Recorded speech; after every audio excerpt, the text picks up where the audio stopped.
Welcome, everybody. This is a little bit of an interesting forum because we were chatting last week to the Minister, to Olga, about who was going to moderate, but it's just going to be sort of a little conversation over lunch between the two of us. Yeah, but I think it's interesting because we met just a year ago. Yeah, a year plus ago, exactly. Yeah. And this year we can actually say that we had a very fruitful first, let's say, meeting, because we already have the Monocle handbook for Greece. Yeah. And looking forward to the other areas which we have covered for our collaboration. We actually would love to incentivize people as they come into the room as well, because I've actually bought 3 extra handbooks with me. So if we have a little bit of time at the end, we might even throw open the floor to questions. I always like to give out prizes. So anyway, it would be good to have a dialogue just so that we're not talking at you for the next few minutes. I'm just going to maybe also just spool through just some images at the background. But we entered into an interesting conversation, I think, at a time, of course, where people are talking about over-tourism in Europe. People are talking about how do, of course, various markets open up, of course, to other corners of the world. They've sort of titled this session really about sort of polishing the jewel, and the jewel, which, of course, is this nation. It is tourism.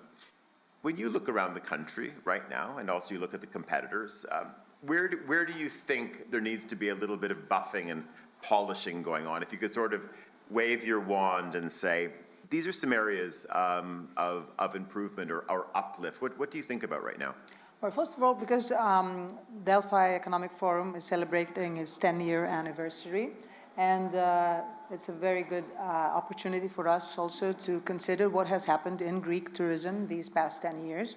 So we see that we have definitely invested a lot in the higher end of the market. So we have doubled the number of 5-star hotels compared to the situation 10 years ago.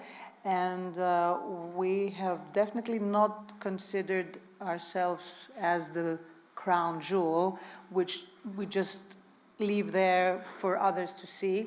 I think that we have really been trying to polish this jewel in a way which really comes to meet the trends of the modern traveler. Yeah.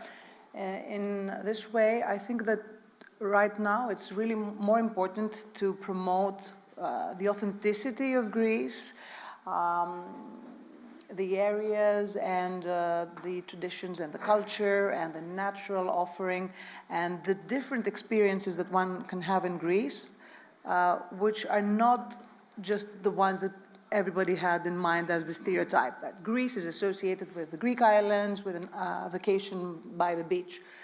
So we have really tried to focus a lot on thematic tourism. And we were lucky enough to have this response to the pandemic, which was, of course, the biggest blow to global tourism. Yeah. But Europe's reaction to this was the RRF, this Recovery and Resilience Facility, which has allowed us to have funds allocated to tourism in order to improve infrastructure, both in ski resorts, and I'm very happy that we are here in an area which has one of the most renowned ski resorts in Greece, the Mount Parnassus, which is part of the portfolio which we will be funding for the upgrade. So ski resorts and the mountain refuges, which are a very important part of our offering, not really well known to the international audience, but you know that Greece is actually the second most mountainous country in Europe. So we're not associated. On the drive up here, I did, yes. No, well, that's interesting. When you think about, of course, as you said just moments ago, of course, let's say the European, of course, the global focus on one side, coming into Athens, and then, of course, going out to the islands. It would be interesting to hear how much of the strategy, though, is to say, look at, yes, there are ski resorts. There's a north of the nation, really to be able to spread this. I mean, of course, you'd also, in a way, yes, you still want to keep islands vital and alive and not, of course, dissuade people from going there. But how much of there is an emphasis on thinking about other regions? Well, this is the thing, that we need to have an equilibrium. We need to have a more balanced approach. I think this is the response to the notion, because it's a notion. Over-tourism is mostly a notion. If you even try to find what the World Tourism Organization quotes as over-tourism, there's no really definition. Yeah, there's like a metric. No. Yeah. So it's more of a notion. Yes. So I think that the most important approach is to have like a very balanced view of things. In this way, we want to see Greece as a more balanced offering when it comes to its regions, because we have 13 regions, and right now 5 out of 13 regions are where we have 80% of tourism, of international visitors. So this shows that there's a lot of room for improvement in order to promote regions in Greece which are lesser known to international audience. The same applies to extending the season. So not just extending the season in the very popular destinations, in the island destinations, which we have started to do little by little. So last year, Rhodes stayed until the 15th of November, and even Crete had direct flights from a lot of international destinations up to the month of November. But it's also promoting year-round tourism. So not just Athens, which is now a city break destination, and Thessaloniki, which is the second largest city, but also destinations within Greece in the mountainous areas, as I mentioned before, or the mainland of the country, which would attract visitors for gastronomy, for wine tourism, for wellness and spa, and of course for the vast cultural offering. So actually, let's go back to Crete for a moment, because of course, new airport is on the way, which of course is going to be more capacity and just a bigger facility.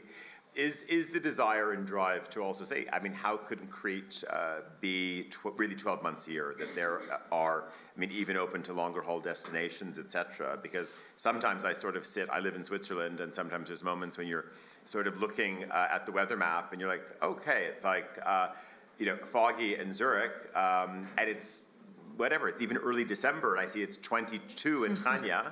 I'm thinking, I wish there was a flight right now. Is there a strategy to say, look, this can be actually 12 months a year? Yeah, so the strategy is, first of all, to have the infrastructure. To support, it's important, let's say, to upgrade infrastructure. So both airports and all other infrastructure which is necessary. The example for this is, the good example for this is the upgrade of the regional airports, which actually gave us the capacity to increase the number of visitors in all these destinations where we had upgraded the facilities at the airports. So this shows you how connected the renovation of infrastructure or building new infrastructure is with increasing the number of visitors and also your visibility. So the other thing is promotion.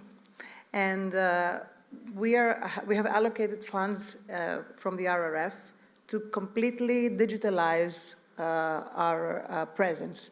So both the Ministry of Tourism, the Greek National Tourism Organization, our main portal, visitgreece.gr, but also some digital platforms for thematic tourism, so for gastronomy, wine tourism, agro-tourism, mountain tourism, wellness and spa, yachting, diving, which didn't exist in Greece up to 15 years ago. So there are all sorts of different experiences that one can have in Greece. And we really want the international traveler to be in Zurich and being able to actually access all this information. Because, I mean, you are very well aware about the offering in Greece, but this does not apply to everyone. So we really want to have our digital presence as up-to-date as possible in order to, have all the necessary information to appeal to visitors of all different tastes. Now, I noticed recently, because I'm one of those sort of aviation geeks who sort of follows when airlines buy new planes. So, of course, I noticed Aegean is now purchasing aircraft that are longer haul, et cetera, which is going to, of course, open up more markets. But of course, you have a main hub airport, which is, again, open to everybody that, I mean, you can fly Emirates on to New York from here, et cetera. When you think about connectivity and you spin the globe, Olga, where do you see as focus markets? Because of course we know, I mean, America, super important for Europe last year. Seems that forward bookings to the US are going to be the same, if not bigger this year. Where do you want to put your emphasis? Where do you see there are opportunities in markets that you want to talk to? So up to now, our main source markets are the European markets, so Germany, UK, and then Italy. The third largest market, source market for Greek tourism last year, 2024, was Italy, and then France. But the States run just after France, and we are putting a lot of emphasis in the US market. Last year we had a record year in terms of direct connections from the eastern coast of the US to Athens.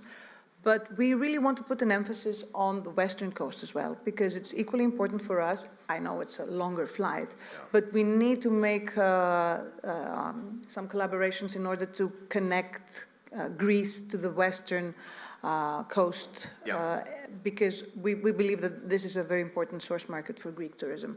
Then on the other side of the world, and you mentioned the Aegean, and it's actually something which we have been discussing and considering, the new aircraft purchased by Aegean will be able to service the long-haul flight to India. Yes. Because India is actually not that far away from Greece, but we don't have direct flights right now. So this is a very big project for Greek tourism. We are working together with the private sector, because nothing is possible without collaborations. So we believe that the Ministry of Tourism, the Greek National Tourism Organization, the regions, the municipalities, but also the private sector and the stakeholders should all be involved in this process of opening up new source markets. So we believe that India is a very important source market for tourism. We have the support of the Prime Minister, Mr. Kyriakos Mitsotakis. He was in India last year. He has a very good collaboration with his counterpart, the Indian Prime Minister. And the Prime Minister of Greece just decided to open up 2 new consular offices in India, which is important for us because we also need to have the visa process. Exactly. Yes. Yeah. This is always an impediment when you want to open up to source markets which have this, I would say, it's kind of like a barrier to entry. Yes. So in this way, we are considering placing a lot of emphasis to the Korean market because, interestingly enough, they don't need a visa to come to Greece. Right. So it would be, let's say, an important source market where we would not have the impediment of the visa. Yeah. We are working together with China with new direct flights from Shanghai last year, and this is a market which is always important for Greek tourism, as they are interested in coming to Greece more for its cultural offering and outside the summer season, which is... Not sitting in the sun. Exactly. I said it. Which kind of makes sense for us, because we need to approach source markets where there would be an interest to visit Greece outside the main season. Yeah. So really trying to build this year-round tourism and this spread out in the regions of Greece. And I also noticed from a seasonality point of view, it's incredible, how many of the islands are also directly served from the Gulf as well now. I mean, from the GCC countries. Does that continue to be an area of focus as well? Maybe again, not just summer months, but of course, I might have even noticed where I was staying at the Dolly in Plaka, visitors also, whether they were from Kuwait or Qatar, but anyway, Gulf tourists as well continues to also be a focus. Yeah, this is also the other part of the world where we have close to India, yes. Focus. And actually right now, the Indian market is served through there. Yeah. So it's not just the bilateral collaboration, it's also the collaboration in terms of the Gulf companies, Yep. the companies that the airline companies of the Gulf Peninsula, being, let's say, the way for us to access source markets in Asia. Yeah. But we have placed a lot of focus in the Gulf area. I was with the Prime Minister in Saudi Arabia in our bilateral government-to-government cooperation. Tourism is one of the fields where we collaborate. We will be in the UAE end of this month. They have a travel fair. So we are building more on our bilateral collaboration, but also on the multilateral level, because we are also, of course, part of the UNWTO, sure. And we have a Greek candidate for the position of the Secretary General of the UNWTO, the previous Minister of Tourism, my colleague Haris Theoharis. So we have been working a lot with all these countries where we have good collaboration in order to promote the candidacy of the Greek candidate for the Secretary General. I want to go back to the idea, this is the luxury issue of let's say, you talk about over-tourism. Do you have the manpower to deal with just the amount of inquiries for people who want to open properties here? Because it is remarkable when you, of course, I'm speaking to a lot of major groups, I'm talking to architects, and you just hear all of the things that are on the go here. It is amazing. So if I am an investor and I say, look, I want to open the most amazing 6-star property, or I want to do the most amazing 3-star hostel, how do you deal with this inflow? Because there is such a boom in interest in the market right now. Do those conversations start overseas with one of your, a New York office or with an office in Tokyo, or are they coming straight to you in Athens to say they want to open a dialogue to develop here? Well, the good thing is that we have a one-stop shop at the Ministry of Tourism, and this was one of the amendments to the legislation that we were able to do during my previous tenure as Minister of Tourism. And I think that this is important, that there's a central focal point for investors when it comes to tourism. Officially, we don't give a 6-star. No, of course not. I'm just, So this is a very good opportunity for me to just let you know that we just legislated this new classification system for hotels depending on sustainability criteria. So we will be giving the same way that the hotels have the the ranking system by stars. They will also have a ranking system according to their energy consumption, their waste management, and their water management. So in a way, we are trying to be proactive because we see this as a growing trend.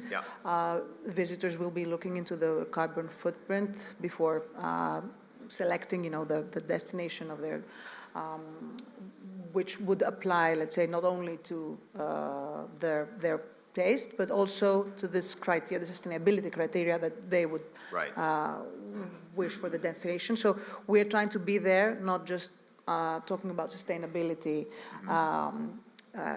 in theory, but trying to incorporate sustainability criteria in all the tourism offering. So it's important that we are working together with the Hoteliers Association, the Greek Hoteliers Association, and we have been developing this classification system, which is, let's say, a global first. It's going to be like an initiative of Greece.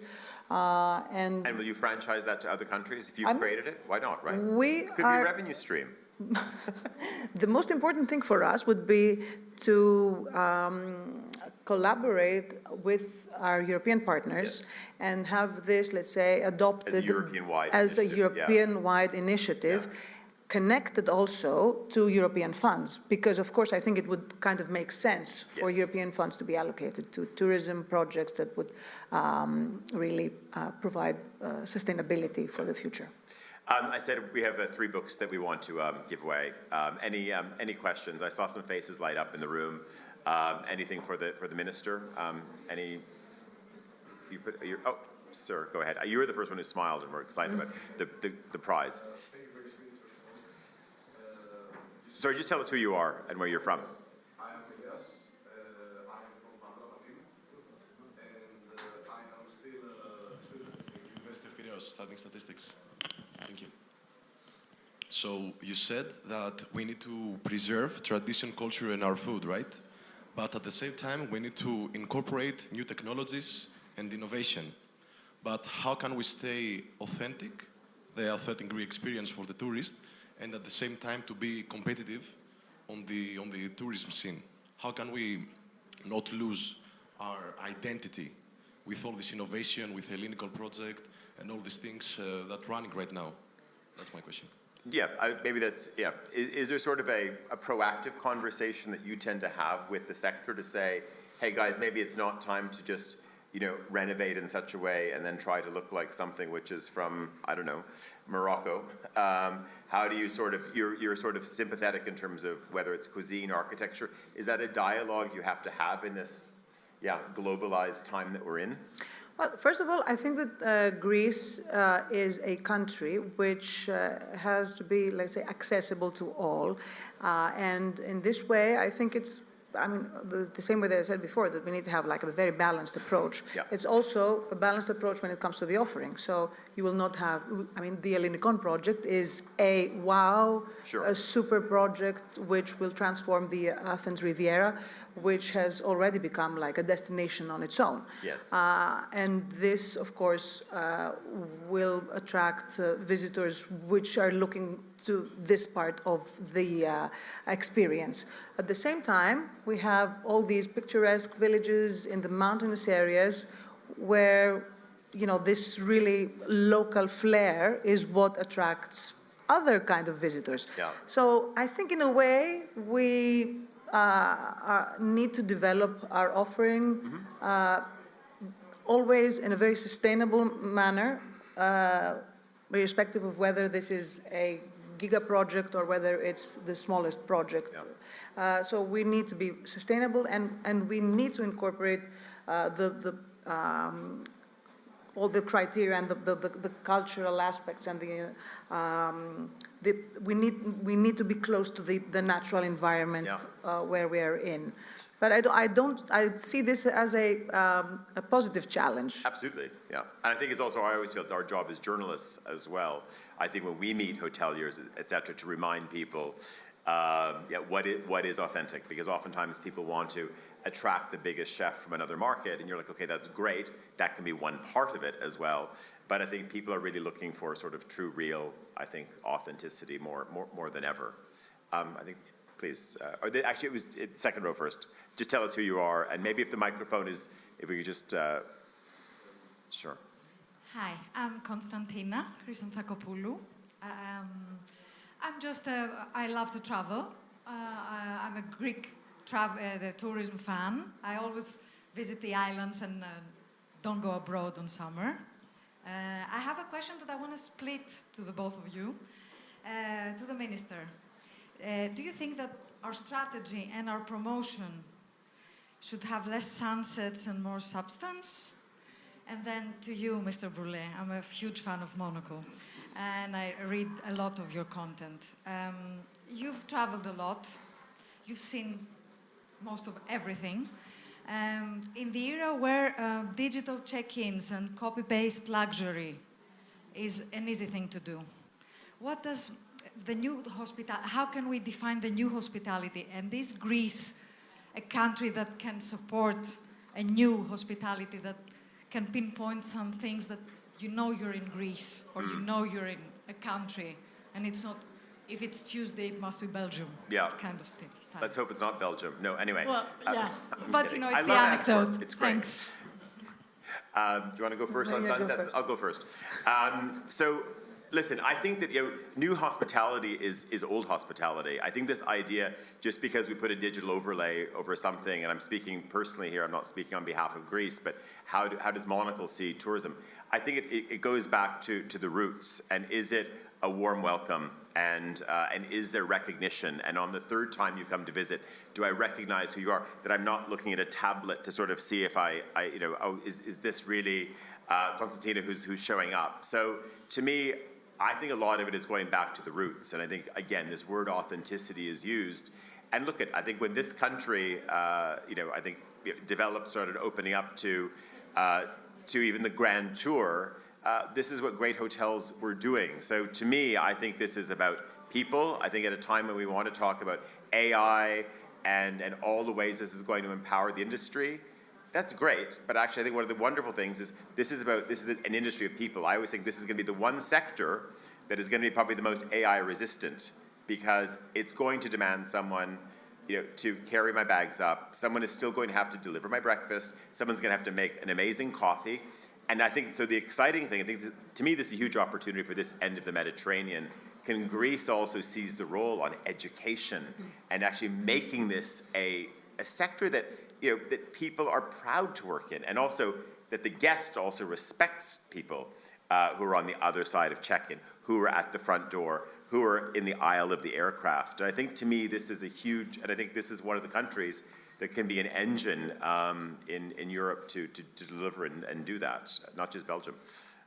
Yeah, so I could agree with you more. Actually, I think I would love to have you to incentivize younger Greeks to enter into the hospitality sector, because I think that this is, Greek tourism relies a lot on the human element, and we really need to preserve this.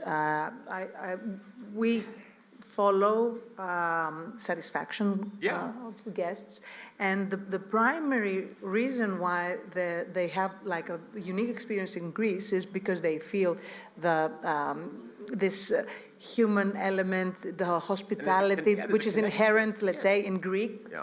Yeah. So it's really, really important we have to stop.